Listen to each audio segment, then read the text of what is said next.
夫君秦牧将他的白月光接回了府，彼时他已经有孕在身。盈盈不求名分，可她腹中是我秦家骨血，我断不能任其流落在外。你入门3载无所出，难道想让我秦家绝后？她本是官宦人家的小姐，屈居平妻已是委屈，此事由不得你不应。老夫人如今还没有告诉他实情吗？谁在说话？子嗣，真是好笑。3年前坠马伤了根本的人，怎么可能有子嗣？南归雁，你在妖言惑众！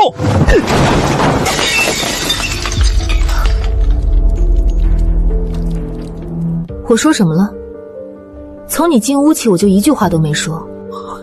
你怕不是得了癔症，不就是平妻吗？你想娶便娶，我又没有拦着你，娶呗。别说是平妻，正妻我也愿拱手相让，上赶着替他人养儿育女，为他人披红挂彩，关我什么事？你方才可听到夫人说了什么？回侯爷，夫人说不会拦着侯爷娶平妻。还有呢？夫人问侯爷是不是得了癔症。盈盈她单纯善良，即便入了府，也越不过你去。往后你们就是姐妹，你莫要为难她。府中收支全都记录在案，夫君要用多少，只管取用，切莫委屈了妹妹。至于婚仪诸事，还是交由母亲来操办，才最为稳妥。老夫人外面养了个小官，每月都以上香为借口，往城外别院去厮混。侯府的银子早就被他挥霍得七七八八，用侯府的银子娶平妻，我自是不管。但谁敢碰我的嫁妆，我就剁了他的手。母郎，可是姐姐不准我进门。我知道姐姐瞧不上我这再大之身，可我纵是卑贱之人，孩子却是无辜的呀。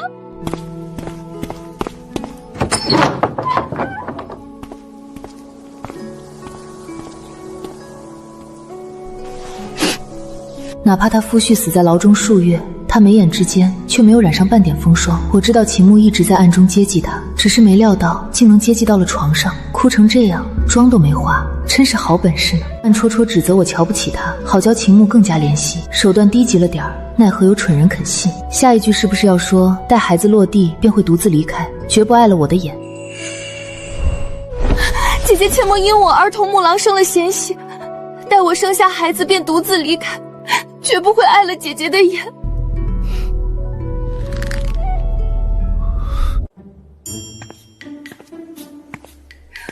妹妹，这是什么话？什么碍不碍眼的？我欢喜还来不及呢。你有了侯爷的骨肉，那便是侯府的大功臣。谁这么能耐，在秦牧眼皮子底下不肿？从月份看来，肯定不是他那个死鬼夫婿的。他被秦牧养着，能近身之人还有谁？跟在秦牧身边的王主簿，马脸的李侍卫长，总不会是那个想攀附侯府的富商？不能吧？那个富商油头大耳，楚莹莹真能下得去嘴？够了！侯爷轻声些，仔细吓着妹妹，伤了她腹中孩儿，该如何是好？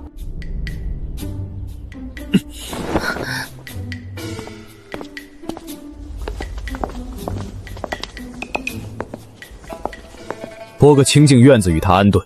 秦牧今天有些古怪，今晚我便修书一封，请娘多拨些护卫过来，免得那对痴男怨真真出什么幺蛾子。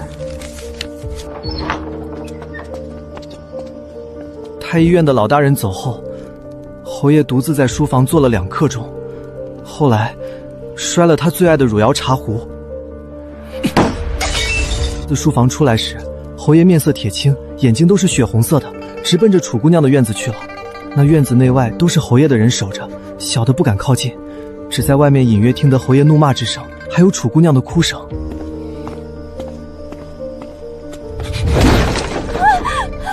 侯府中除了我，便只有老夫人知道秦牧的身体状况。秦牧这个样子，是不是也知晓楚莹莹肚子里的孩子根本就不是他的骨血？那么他是怎么知道的？不管了，这热闹怎么能缺了我？信你？你要我如何信你？我对你不够好吗？你为何要背叛我？孩子究竟是谁的？自己身子有隐疾，他倒是一字都不提。都这个时候了，还端着那可笑的自尊呢。母穆老，我的心里只有你一人，你如何能以我致辞？我对着神明起誓，腹中小儿千真万确是你的骨肉，是他对不对？自己生不出孩子，便也见不得我好，不准我进府。他这般狠毒，是要置我们娘俩于死地吗？南归燕污蔑你，从你进府以来，他就没说过一个不字。你这惯会推诿，当年说什么爹娘逼你嫁人，怕也是假的吧？什么爹娘逼嫁，不过是侯府站错了队，怕受牵连，寻个由头撇清干系罢了。若不是我带那泼天嫁妆进门，侯府怕是早就败落了。如今卖官鬻德的夫婿死在了狱中，他又贴了上来，傻子竟然还信他守身如玉，冰清玉洁呢。穆老，我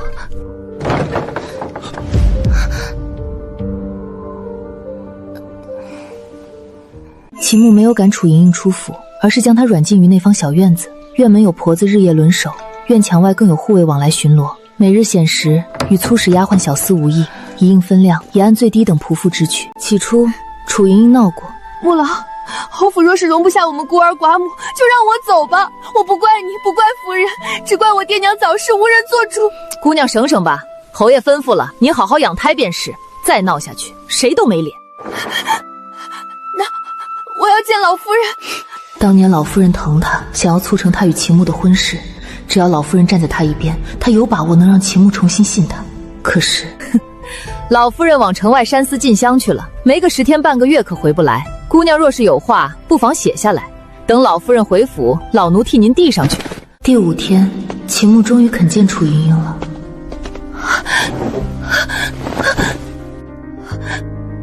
穆老，你为何如此狠心？我与你相识多年，差点就嫁给了你，只是造化弄人。可我是什么样的人，你难道还不清楚？你可知，我根本就……往日情分，我留你在这里，就是为了看看孩子到底是谁的，那个奸夫到底是谁。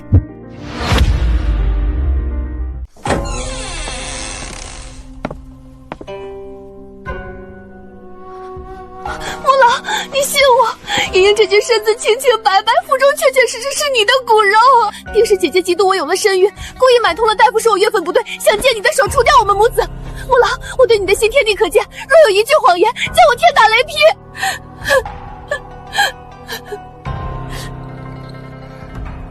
夫人，莹莹腹中的胎儿，你当真没有在背后插手？侯爷说笑了，妹妹既然敢发下如此毒誓，我怎会去凭空污人清白？这侯府上下，谁不知我最盼着侯爷能有个一儿半女，真是演的一出好戏。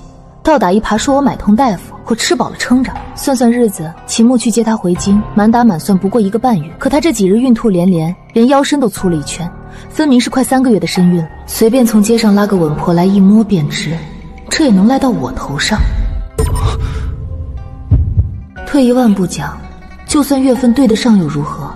秦牧3年前坠马，彻底伤了根本。太医院院正亲口断言他此生绝嗣，他讳疾忌医不肯认命，竟还真指望自己能枯木逢春。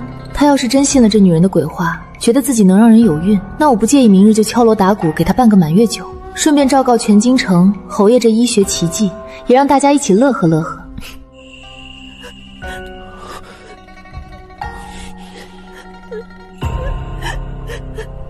滚开！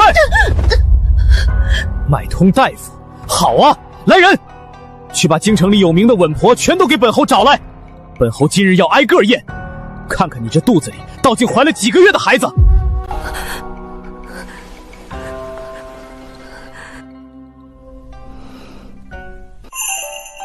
我儿莫怕，娘特遣了20精壮护卫听用，若有难处，速速传信归您，为娘亲自去接。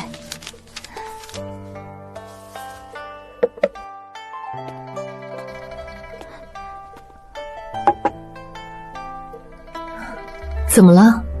有话直说。夫人，奴婢觉着侯爷这几日不太对劲儿，他总是在咱们院子外头转悠。今儿个上午他在外头站了小半个时辰，也不知在想什么。刚才奴婢去取茶，又撞见他立在廊下，往这边瞧着。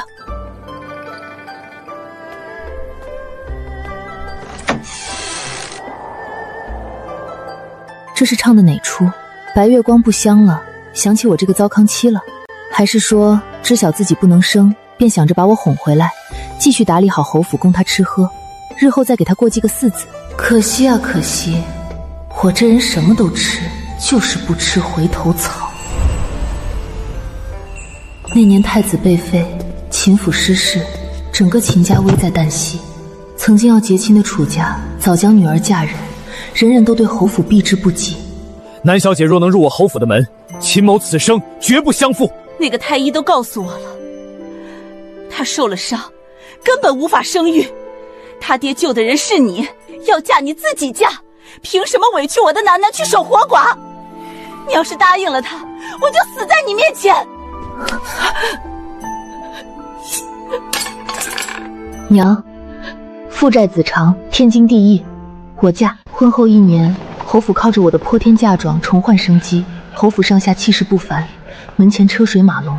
秦侯爷如今可是春风得意，娶了个金山进门，这软饭吃得可香。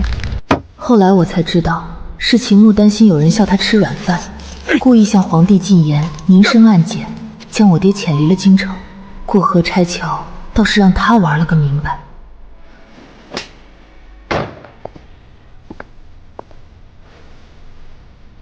既然生了离心，须得将侯府和自己混同的银钱分个清清楚楚。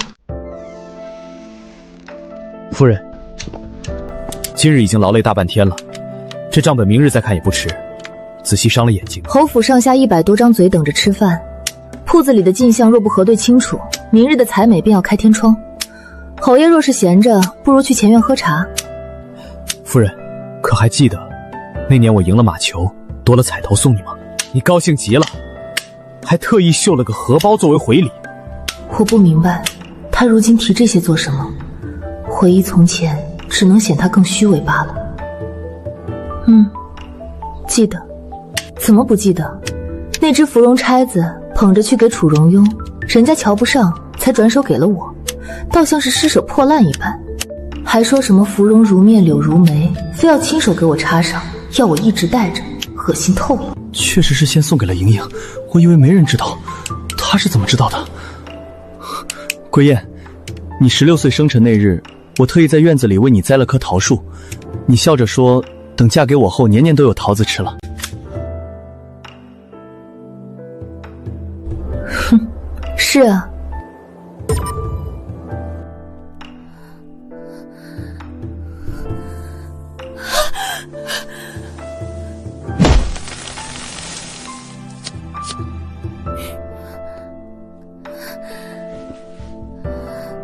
桃树那么多，偏挑中这棵砍。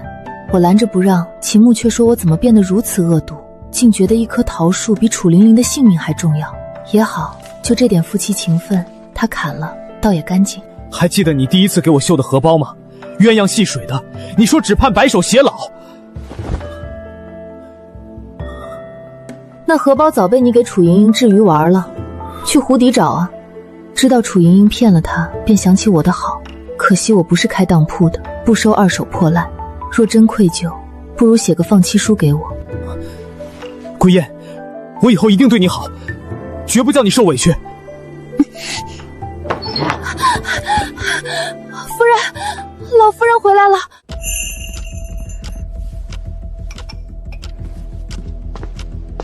哟，咱们侯府的夫人可算来了，还以为我老太子回府要等到掌灯才能见着人呢。您一路劳顿，不如先回屋休息吧。谁让你坐下了？到底是小门小路出身，连点规矩都没有。我且问你，我才走了几日，府中就乱成这个样子？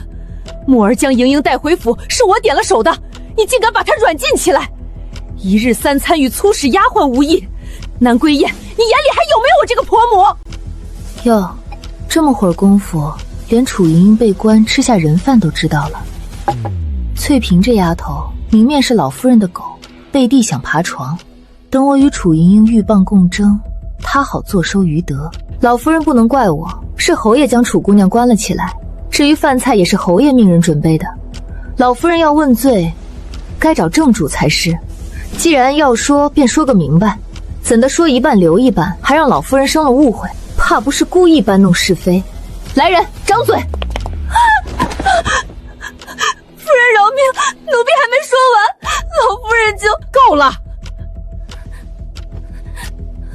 莹莹的事，我自会问木儿。可这满院子的娘家护卫，你要做什么？难道我侯府无人可用吗？哼！依我看，你也管不好侯府。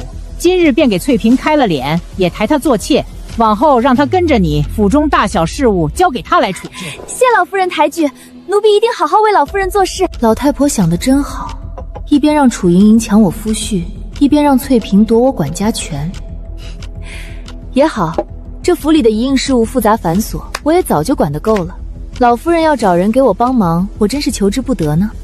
很好，南归燕，这是你自己说的，可由不得你反悔。我不会纳妾。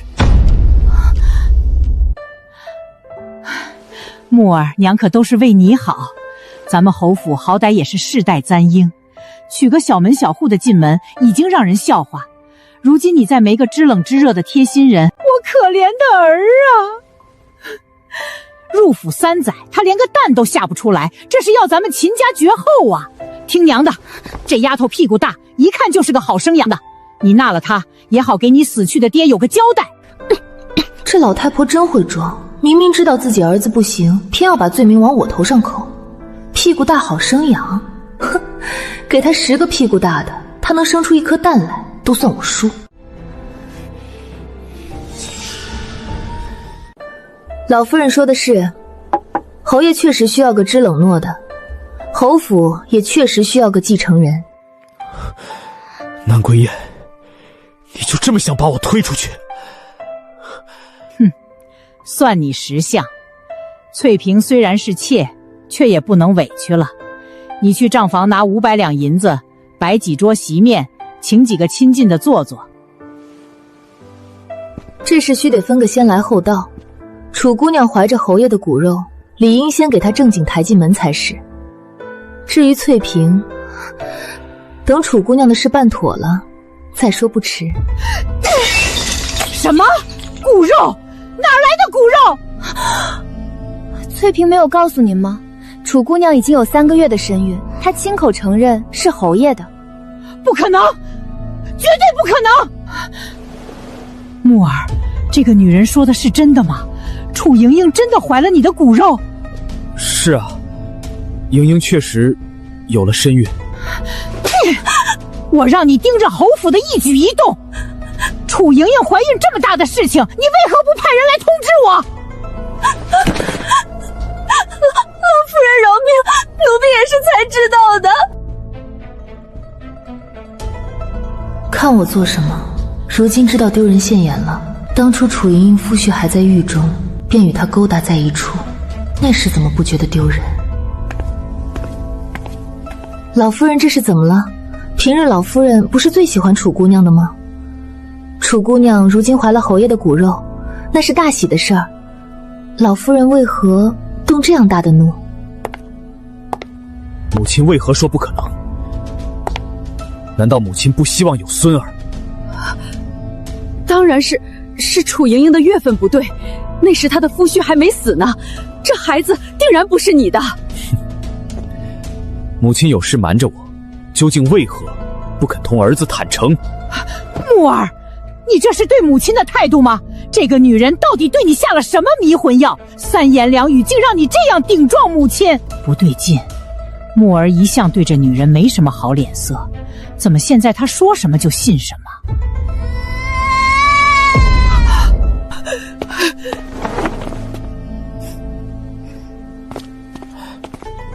夫人是如何得知？我不行的。侯爷说什么呢？什么行不行的？我怎么听不懂？乖宝不哭，娘，族奴在这儿。这该不会是他跟那个男人所生的孩子吧？难怪当年秦牧坠马重伤，他也不在府中陪着，原来是去生产了，竟敢带进府来，莫不觉得他大儿子是个傻的？母亲，这孩子是……我去山寺祈福时，正巧遇见这孩子。方丈大师说我与他有缘，我便想着带他回来。左右南归雁进门3年，也没给侯府生下一儿半女，不如将这孩子记到他名下，入侯府族谱。如此，侯府也算有后，我对你死去的爹也算有了交代。给他爹交代？他爹若是在天有灵，怕是要掀翻棺材杆从里头爬出来。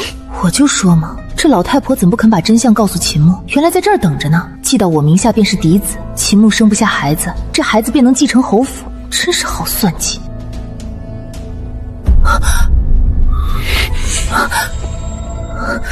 巧儿，快去叫人。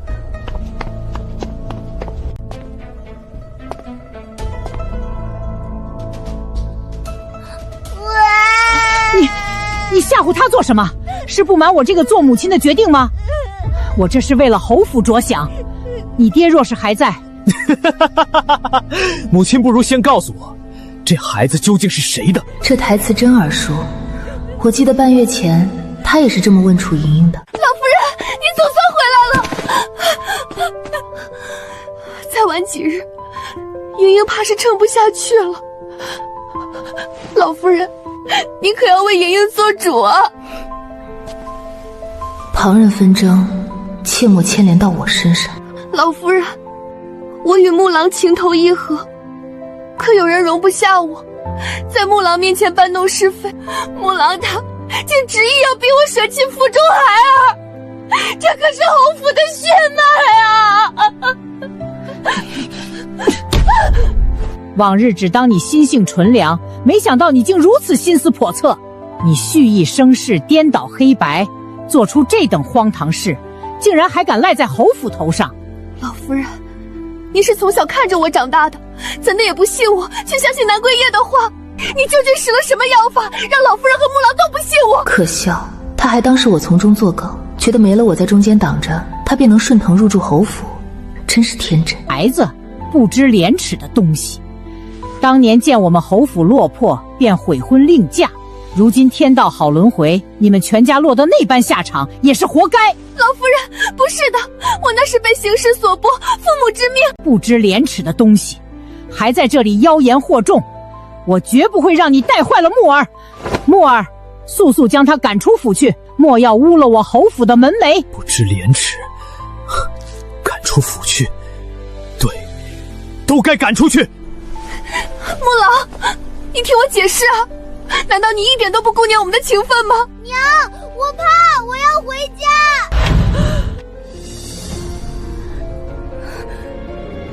虽说都是我心中猜测，可真当这声娘落地，坐实了那孩子是老夫人所生，连我也感到说不出的震撼。你要做什么？好啊，自己在外面生了孩子，倒有脸来骂我。我可是记得老侯爷死后，陛下赐了座贞节牌坊给你呢。若是被人知道了，放肆！你莫要胡言乱语。这孩子是我在山寺捡到的，你休要血口喷人。捡到的孩子换你娘，谁信？木郎，妾身一定会替您守好这个秘密的。一个嫔妾的位置，不过分吧？楚莹莹的愚蠢真是让人想笑。她不该当作没听见，或是信了老夫人的话吗？没有银钱傍身，更没有可信之人，她却以为抓住了侯府的把柄，就能如愿以偿。娘，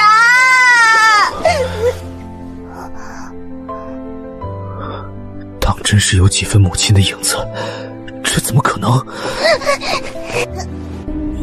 来人！统统给我关起来！没有我的命令，谁也不准出去。逆子，我是你亲娘，你敢关我？木郎，你答应过我的，你不能这样对我。楚莹莹虽蠢，有一句话却说对了，老夫人可是有贞节牌坊的，这孩子的事若是被传出去，侯府就全完了。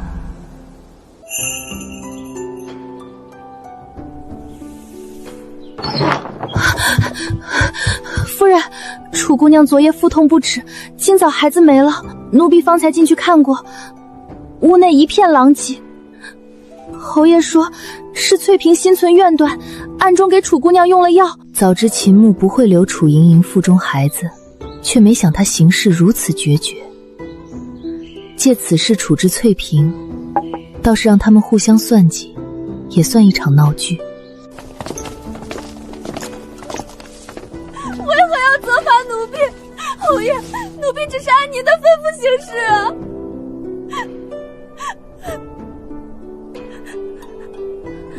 翠萍不过是个听人差遣的丫鬟，本不该落得这般下场。秦牧的心性越发冷硬狠厉了。夫人是觉得我手段太过严苛？侯府诸事皆由侯爷做主，一名下人如何处置，自然全凭侯爷心意。他如今越发偏执难测，我记得后院墙根处有一处通道，得尽早寻机会脱身才是。妾身去探望一下楚妹妹，侯爷自便。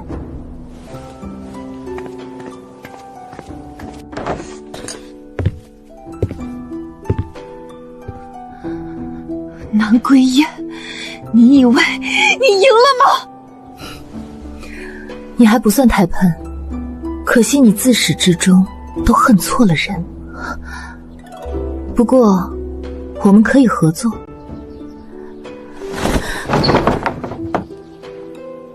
你还有脸来见我？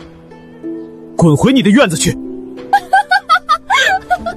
老，你真以为一切都如你所愿？你的母亲在城外别院私交旁人，大肆耗费府中钱财，她心机深沉，早有盘算。等你攻城之日，便会夺走你拥有的一切。你不过是他利用的棋子罢了。侯爷，你这几日动了气，别气坏了身子。这是我命巧儿新炖的汤，你尝尝。他心里果然还是有我的。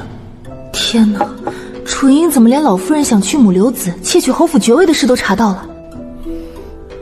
这账本若是落到陛下手里，证明老夫人与外男勾结，整个秦家都要诛九族。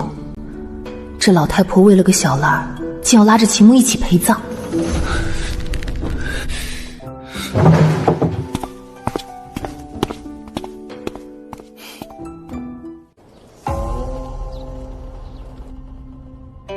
你不是总觉得愧对我死去的父亲吗？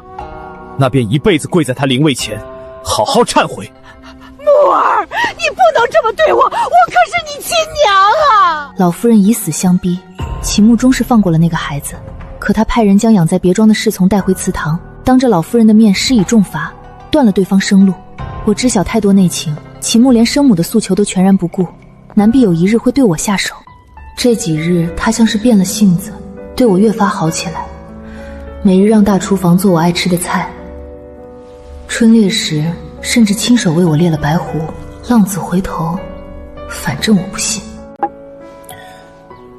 归燕，今年暴雨连绵，南边遭了灾，宫里带头捐了银子治水，臣子们也不得不效仿。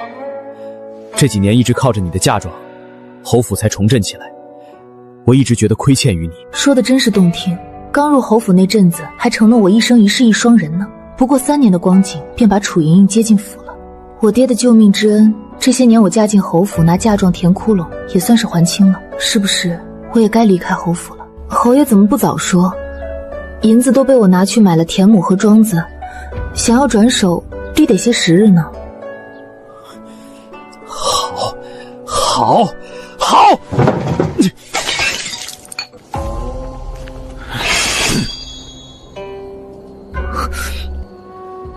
说，田亩和庄子的地契到底被你藏哪儿了？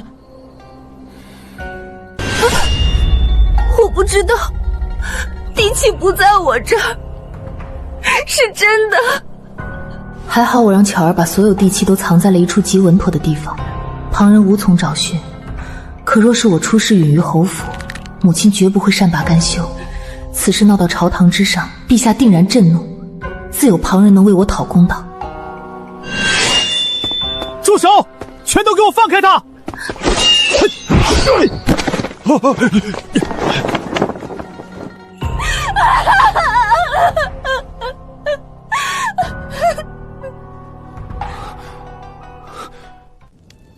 果然如我所想，他听到了我的心声，堵住了狗洞。整个侯府已被私兵看管起来，出入皆要盘查，连我的护卫也不得随意离开院子。前几日护卫撞见废太子的幕僚鬼鬼祟祟进出侯府，昨天我随便提了提会引起陛下注意，他就吓成那样。吴后对他的打击竟如此之大，明明可以过界，何至于押上全族性命去造反？不过这样的话，事情就更好解决了。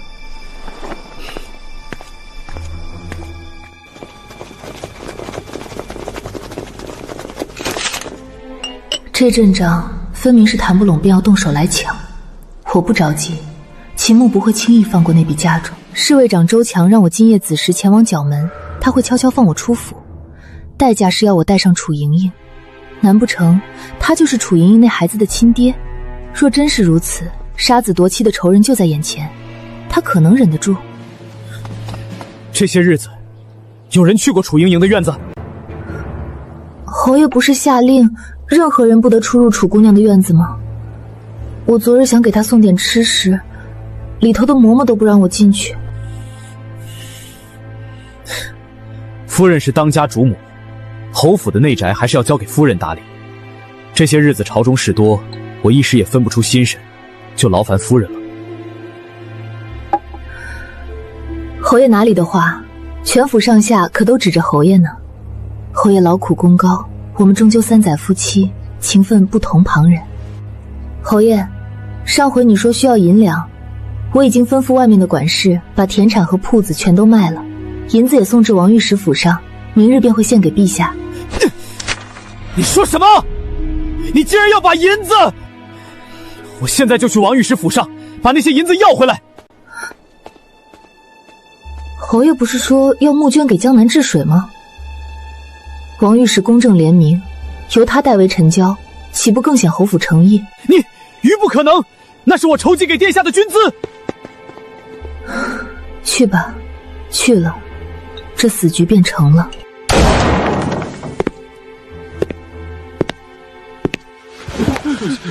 王宇老贼，贪我银钱还辱我先祖，我于此庶子不共戴天！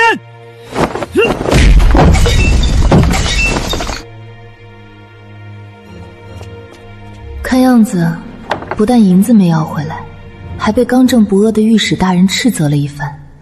只是秦牧不知道，王御史是我父亲的至交好友，那笔银子早被我分成了2份，一份托王御史代为看管，锁在他府库之中，另一份以我个人名义呈给了当今皇帝。若是侯府当真要逆天而行，那半数身家就是我的买命钱。我娘是皇商出身，满当当的嫁妆是我在侯府站稳脚跟的依仗。万事俱备后，王御史只等我一个消息，而内的封封是楚莹莹替我送出去的。侯府新来的年轻账房先生才是他腹中孩子真正的爹。他不敢反抗秦牧，但送一封信的胆量总还是有的。你去角门旁躲着，盯着那边的动静，记住，不管看到什么听到什么都不要出声，天亮之前回来禀我。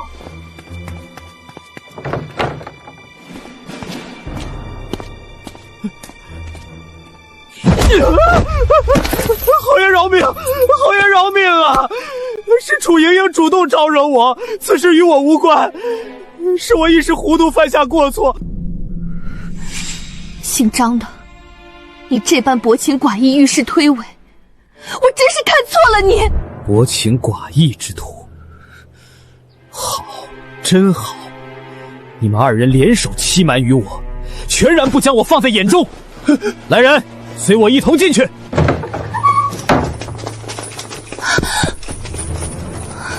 将这2人拖下去，好好看管。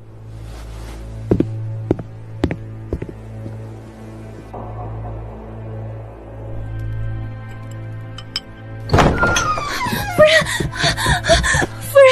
人，周侍卫长外出途中意外坠马，伤势过重，已然不治。别怕，慢慢说。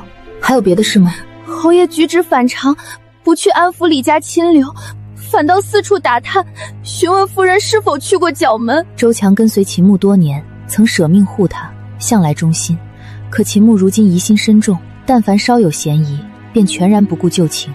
方才我有意无意向他透露些许风声，他竟连查证都不愿，直接下了狠手。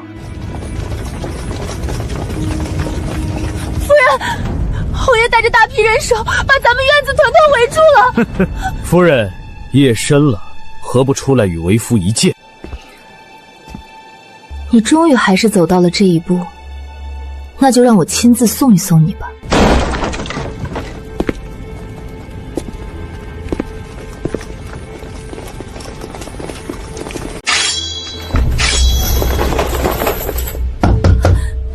夫人，你们放开我，千万护好夫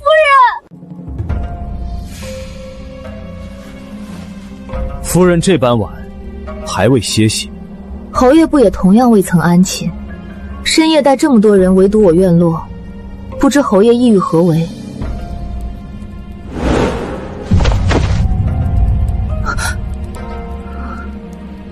秦牧行事竟这般极端，竟这般处置了张账房与楚灵英，看来他早已彻底失了理智。侯爷摆出这番阵仗，究竟想做什么？夫人以为暗中给王御史递送银两，便能万事无忧。南归雁，你是我明媒正娶的妻子，本该与我同心共德。我再给你最后一次选择的机会，太子殿下才是天命所归之人，你即刻将送出的银两全数召回，再修一封家书送往娘家，劝说你母亲拿出南家全部积蓄，助力太子成事。事成之后，从龙之功少不了南家，滔天富贵你我共享。若是你执意不肯，一日夫妻百日恩，夫人聪慧通透，应当不会逼我做出为难之事，对吧？听见了吗？太子殿下的人马已经进了京城，最迟明早，这天下就要换主人了。侯爷，若不是陛下念及老侯爷的功劳，上一次怕是就要清算侯府。侯府上下200多人，侯爷请慎重啊！除了王御史手中有一份银钱，还有一部分在我娘的商会里。可商会天管事此刻不在京中，若想拿到钱，不知要花费多久。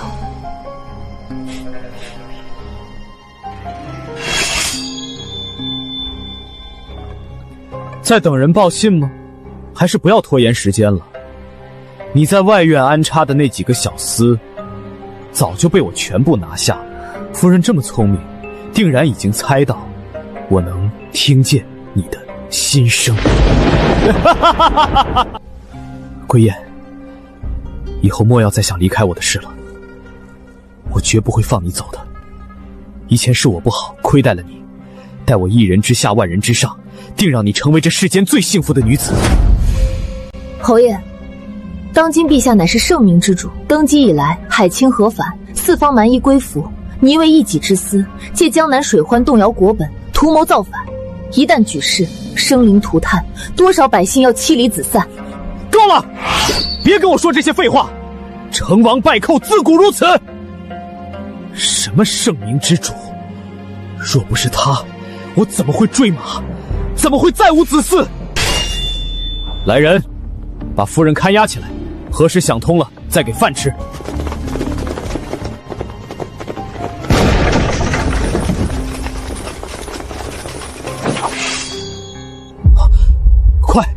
快护着我离开！连侍卫长都遭他迫害，这个狼心狗肺的东西，我们不能不再助纣为虐了。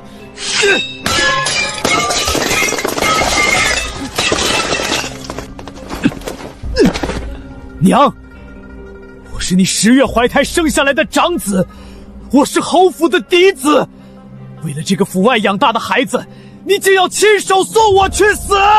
南夫人与老夫人深明大义，连夜密报侯府谋反之事，并捐银10万两充实国库，陛下已有圣谕。秦牧，你结党营私，勾连废太子，现证据确凿，一律当重罚牵连全族。但陛下仁慈，鉴于南夫人与老夫人大义灭亲，圣谕仅追究你一人罪责。大义灭亲，娘你真是打的一手好算盘，为了护住这个孩子，你连亲儿子的性命都舍弃了。我是在救这个家。秦牧，你看看这府里哪还有安稳度日的气息？你把所有人都逼得无路可走。为了这个侯府，我步步筹谋往上攀爬，一心想要守住父亲留下的家业。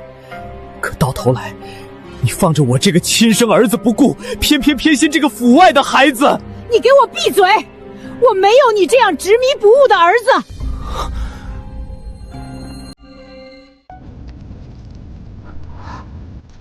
王任处处为难于我，我念你是家中长辈，始终退让3分。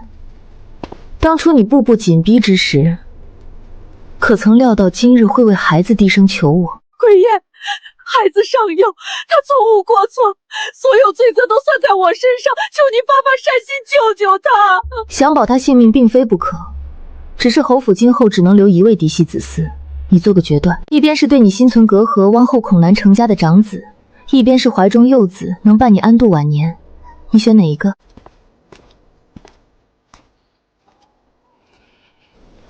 原来这世间，连生养我的母亲都不愿信我番许。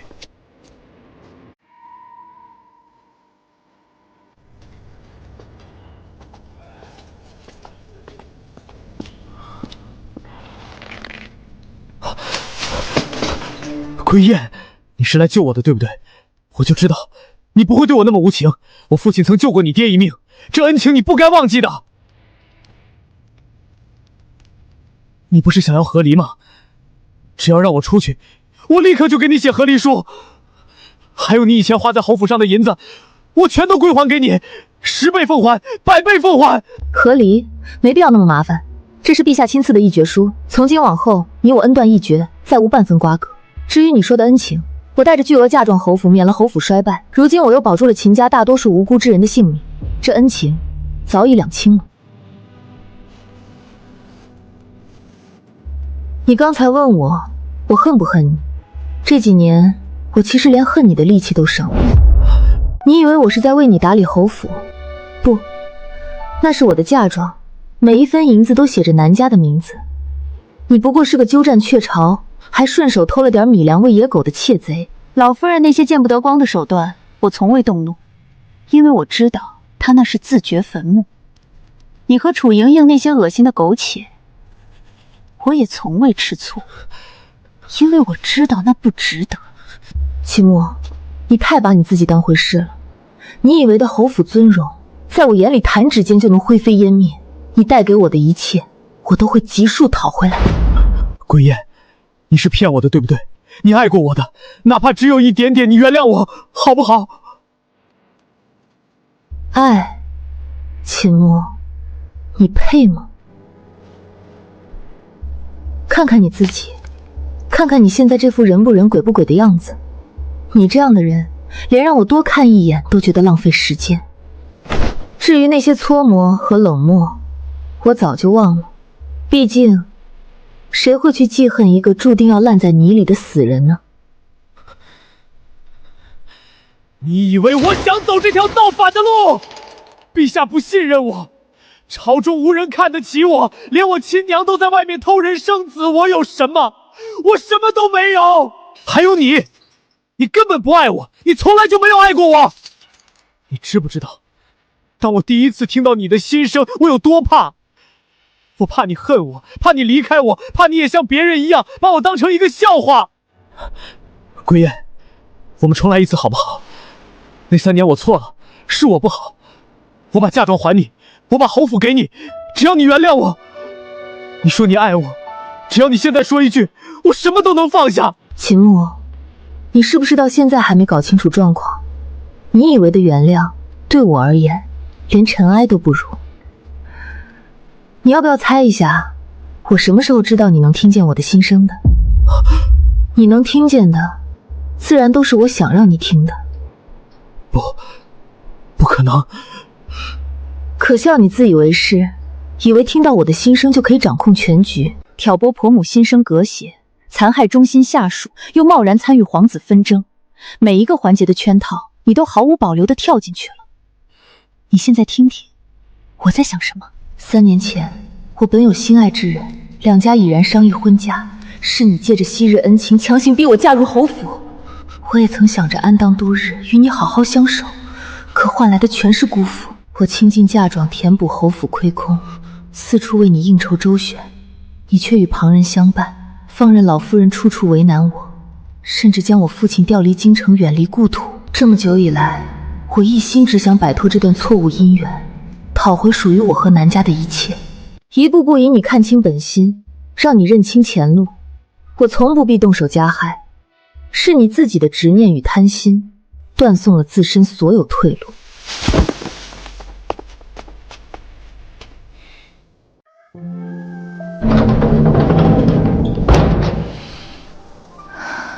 热腾腾的大肉包子喽！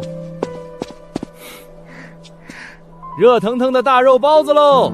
谁家的小娘子来尝尝这刚出锅的肉香？人间烟火，本该如此。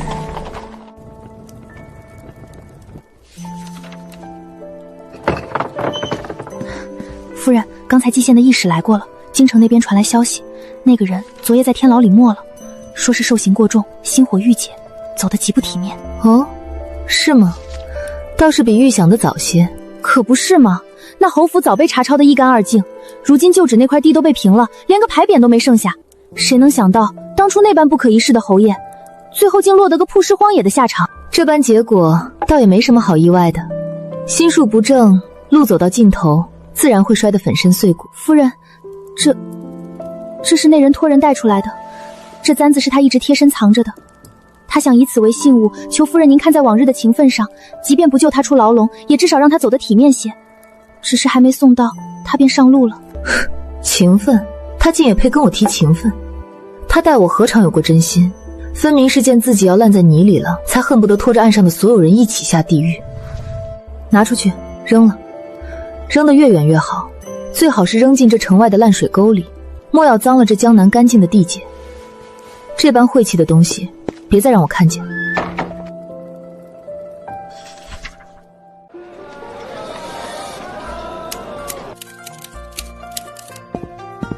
刚从码头卸下来的极品龙井都在这儿了。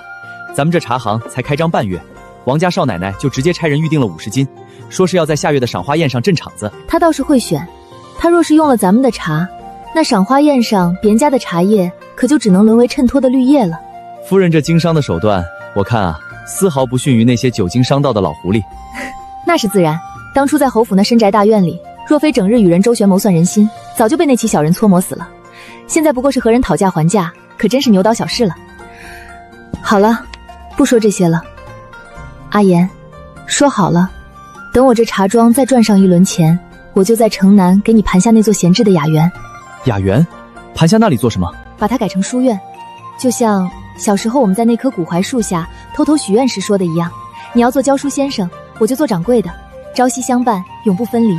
好，既然夫人这般有志向，那我也只能加倍努力，每日为夫人鞍前马后效力了。